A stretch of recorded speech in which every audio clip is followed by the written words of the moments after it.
बिहार में एनडीए और महागठबंधन के भीतर सीट बंटवारे पर उठापटक चल रही। दूसरी तरफ बिहार चुनाव की छाया हरियाणा में दलित आईपीएस के सुसाइड केस पर पड़ रही है। आईपीएस अधिकारी वाई पूरन कुमार का घर दलित राजनीति का केंद्र बना हुआ है। आज नेता प्रतिपक्ष राहुल गांधी ने आईपीएस अधिकारी के शोकाकुल परिवार से मुलाकात की। मुलाकात के बाद दलितों के साथ होने वाले भेदभाव का जिक्र किया। राहुल गांधी ने हरियाणा के मुख्यमंत्री नायब सिंह सैनी और पीएम मोदी से सीधा सवाल पूछा, बताइए इस परिवार को इंसाफ कब मिलेगा? क्योंकि मामला एक दलित आईपीएस की आत्महत्या का है, जिसने आला अधिकारियों पर जातिगत भेदभाव का आरोप लगाकर खुद को गोली मारी है। ऐसे में दलितों की राजनीति करने वाले नेताओं के लिए ये किसी मौके से कम नहीं है। यही वजह है कि जिस वक्त बिहार में सीट बंटवारे को लेकर एनडीए के भीतर घमासान मचा है, चिराग पासवान की पार्टी और जेडीयू के बीच टकराव चल रहा है, उस वक्त केंद्रीय मंत्री चिराग पासवान चंडीगढ़ का दौरा करते हैं, आईपीएस के परिवार से घर जाकर मुलाकात करते हैं, परिवार को हर संभव मदद का भरोसा दिलाते हैं। वैसे हमने कल ही आपको इसी शो में बताया था कि हरियाणा के आईपीएस की खुदकुशी को कैसे दलित राजनीति का प्रयोग बनाने की कोशिश हो सकती है। अब वैसा होता हुआ नजर भी आ रहा है। हालांकि ये प्रयोग अब सिर्फ बिहार तक सीमित नहीं रहा, बल्कि नेता इसके जरिए पूरे देश के दलितों को साधने की कोशिश कर रहे हैं। यही वजह है कि राहुल गांधी और चिराग पासवान के अलावा केंद्रीय मंत्री रामदास आठवले और यूपी के नगीना से सांसद चंद्रशेखर भी पूरन कुमार के परिवार से मुलाकात कर चुके हैं। इस मेल मुलाकात के बीच नेता प्रतिपक्ष राहुल गांधी ने देश में दलितों को लेकर जो बात कही, उस पर गौर करना जरूरी है। राहुल गांधी ने कहा है कि यह सिर्फ एक परिवार का मामला नहीं है, देश में करोड़ों दलित भाई बहन हैं, उनको गलत मैसेज जा रहा है। क्या मैसेज जा रहा है? कि आप कितने भी कामयाब हो, कितने भी बुद्धिमान हो, कितने भी केपेबल हो, अगर आप दलित हो, आपको दबाया जा सकता है, आपको कुचला जा सकता है, आपको फेंका जा सकता है, और यह हमारे लिए स्वीकार्य नहीं है। यहां पर एक फिल्म का जिक्र करना जरूरी है। शायद आपने बॉलीवुड मूवी धड़क 2 देखी होगी। इस फिल्म की कहानी भी समाज से लेकर शिक्षा तक हर स्तर पर दलितों के साथ होने वाले भेदभाव के इर्द गिर्द घूमती है। इस फिल्म का एक डायलॉग है जो आईपीएस पूरन कुमार के साथ हुए जातिगत भेदभाव पर सटीक बैठता है। ये डायलॉग है, हालात बदल सकते हैं, जात नहीं। पूरन कुमार ने आईपीएस बनकर अपने हालात तो बदल लिए, लेकिन अपनी जाति को लेकर होने वाले सौतेले बर्ताव से वो बच नहीं पाए। हालांकि अब जिस तरह से इस खुदकुशी को दलितों के सम्मान और स्वाभिमान से जोड़ा जा रहा है, उम्मीद है इस परिवार को जल्द इंसाफ मिले, जिसकी बात नेता प्रतिपक्ष राहुल गांधी ने भी की है। परिवार का मामला नहीं है।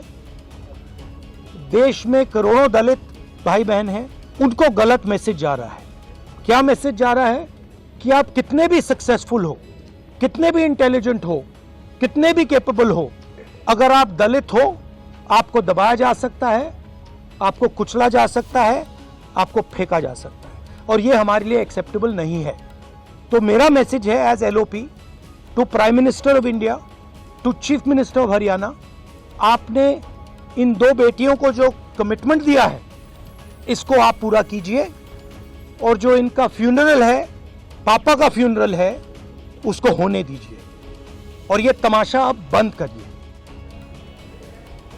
सोचिए, 7 दिन से एक दलित आईपीएस का शव इंतजार कर रहा है, लेकिन उसका अंतिम संस्कार नहीं हो सका है।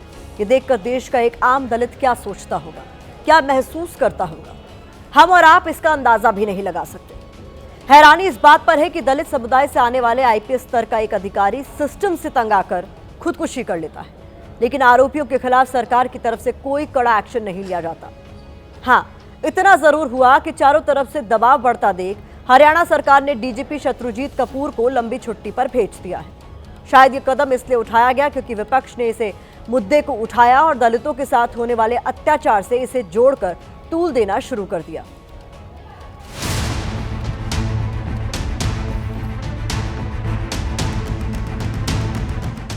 राहुल गांधी ने चंडीगढ़ में परिवार से जाकर मुलाकात की, दलितों के मुद्दे पर सरकार को घेरने की कोशिश की।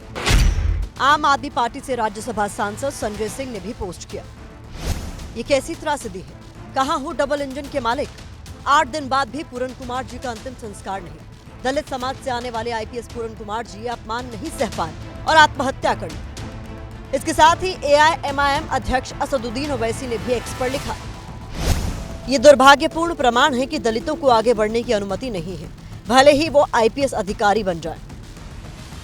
शायद विपक्ष के नेताओं के दबाव और बिहार चुनाव में दलित वोटों की दरकार देखकर केंद्रीय मंत्री और एलजेपी रामविलास के नेता चिराग पासवान भी आईपीएस के घर पहुंचे। आईपीएस की पत्नी अमनीत को बहन बताया, कहा कि केंद्रीय गृह मंत्री और मुख्यमंत्री से बात करके आया हूं, परिवार को इंसाफ जल्द मिलेगा। परिवार को मैं ये विश्वास दिलाता हूं सरकार की तरफ से कि जो मांग परिवार की है उसको जल्द पूरा किया जाएगा और साथ ही में इसके माध्यम से ये संदेश समाज में जाना चाहिए। और इस बात को मैं बहुत जिम्मेदारी से मैं समझता हूं कि अगर इसके ऊपर कार्रवाई नहीं होगी तो कोई दूसरा दलित परिवार संभवतः अपने बच्चों को पढ़ने के लिए आईएएस आईपीएस ऑफिसर बनाने के लिए कभी प्रोत्साहित नहीं करेगा, कोई गरीब दलित परिवार। चिराग पासवान ने कहा कि इस परिवार को न्याय देकर पूरे समाज में संदेश देने की कोशिश की जाएगी। पूरे समाज से मतलब है देश के दलितों से, और चिराग पासवान बिहार में दलितों की राजनीति करते हैं। बिहार में दलितों की आबादी 19.65% है। बिहार चुनाव के बीच ही चिराग चंडीगढ़ पहुंचे हैं, क्योंकि वो एक तीर से दो निशाने साध रहे। एनडीए में उनका कद भी इसलिए ही बढ़ा है क्योंकि बिहार के दलितों के बीच उन्होंने अपना वोट ग्राफ बढ़ाया है। इसके अलावा विपक्ष के नेता भी दलित हित पर इसलिए हुंकार भर रहे हैं क्योंकि देश में दलितों की आबादी 17% है और लोकसभा की 84 सीटें इनके लिए आरक्षित है। 2024 के चुनाव में दलितों ने बीजेपी से थोड़ी दूरी बनाई और इंडिया गठबंधन की तरफ झुकाव ज्यादा दिखाया। विपक्ष इसी मोमेंटम को बिहार में कायम रखना चाहता है। दूसरी तरफ इसी वजह से बीजेपी चिराग की सीटें बढ़ाकर नीतीश से बैर मोल ले रही है, क्योंकि दलित वोटों को लेकर उसकी चिंता भी बढ़ी है और चिराग ने पार्टी के प्रदर्शन से एनडीए सहयोगियों के बीच दलित वोटों की रेस में खुद को आगे ले जाकर खड़ा कर दिया है।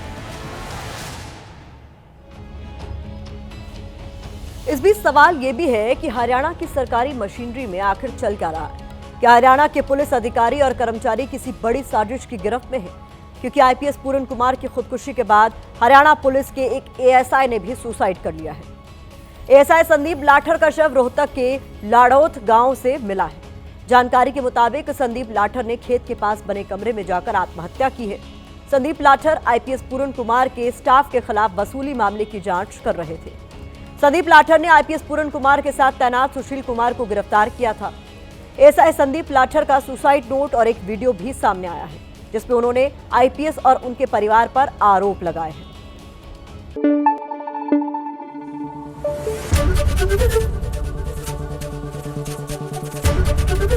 एबीपी न्यूज आपको रखे आगे।